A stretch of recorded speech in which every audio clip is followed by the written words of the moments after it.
நாளைக்காக கவலைப்படாதிருங்கள், நாளைய தினம் தன்னுடைய கவலைப்படும். ஒரு 6 குறிப்பாக சொல்லுகிறேன். அவர் நம்பிக்கை தருகிறார், தேவைகளிலே ஒரு நம்பிக்கை. அடுத்தபடியாக உம்முடைய பாதுகாப்பிலே ஒரு நம்பிக்கை. 1 பேதுரு 1:5. அடுத்தபடியாக அன்பானவர்களே, நித்தியத்தை குறித்த ஒரு நம்பிக்கை. நீங்க நிறைய பேர் நம்பிக்கையே இல்லை, எங்கே போவேன், எங்கே வாழ்வேன். ஆனால் நித்தியத்தை குறித்த ஒரு நம்பிக்கை.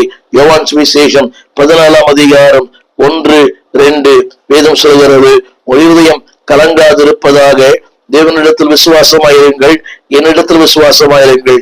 என் பிதாவின் வீட்டில் அநேக வாசஸ்தலங்கள் உண்டு, அப்படி இல்லாதிருந்தால் நான் உங்களுக்கு சொல்லி இருப்பேன். கிறிஸ்து உயிர்த்தெழுதல் கொடுப்பது நம்பர் 1 அன்பானுள்ளே, அதாவது தேவைகளை சந்திப்பார் என்கிற நம்பிக்கை. 2வது, நம்மை ஒவ்வொரு நாளும் பாதுகாக்கிறார் என்கிற நம்பிக்கை. 1 பேதுரு 1:5. 3வது, என் வாழ்வின் தேவைகளை எங்கும் சந்திப்பார், நித்தியத்திலும் சந்திப்பார். யோவான் சுவிசேஷம் 14:1-2-3 வசனங்கள். அது மட்டுமல்ல, அவர் ஒரு நாள் திரும்ப வரப்போகிற நம்பிக்கை. 1 தெசலோனியர் 4:16 ஏனெனில் கர்த்ததாமே ஆரவாரத்தோடும் பிரதானத்தினுடைய சத்தத்தோடும் தேவ எக்காலத்தோடும் வானத்திலிருந்து இறங்கி வருவார்.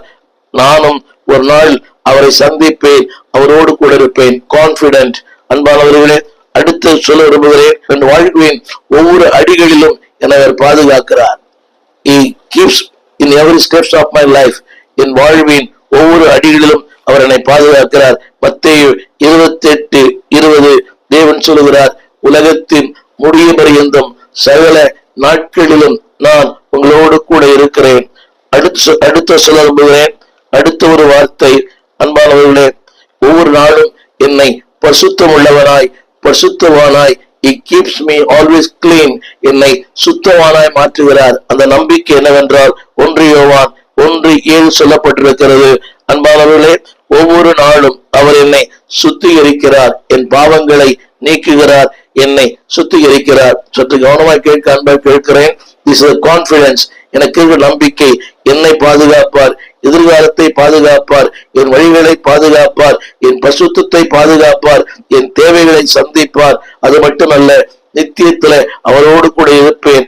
அன்பான கர்த்தருடைய பிள்ளையே, எல்லாவற்றுக்கும் மேலாக ஒரு மகிமையின் நம்பிக்கை எனக்கு கொடுத்திருக்கிறார். 1 பேதுரு 1:3 சொல்லப்பட்டிருக்கிறது, ஒரு மகிமையின் நம்பிக்கை. உயிர்த்தெழுதல் கொடுக்கிற அடுத்த ஆசீர்வாதம் வாழ்க்கையின் சவால்களை சந்திக்க உதவி செய்கிறது. அங்கே மத்தேயு சுவிசேஷம் 28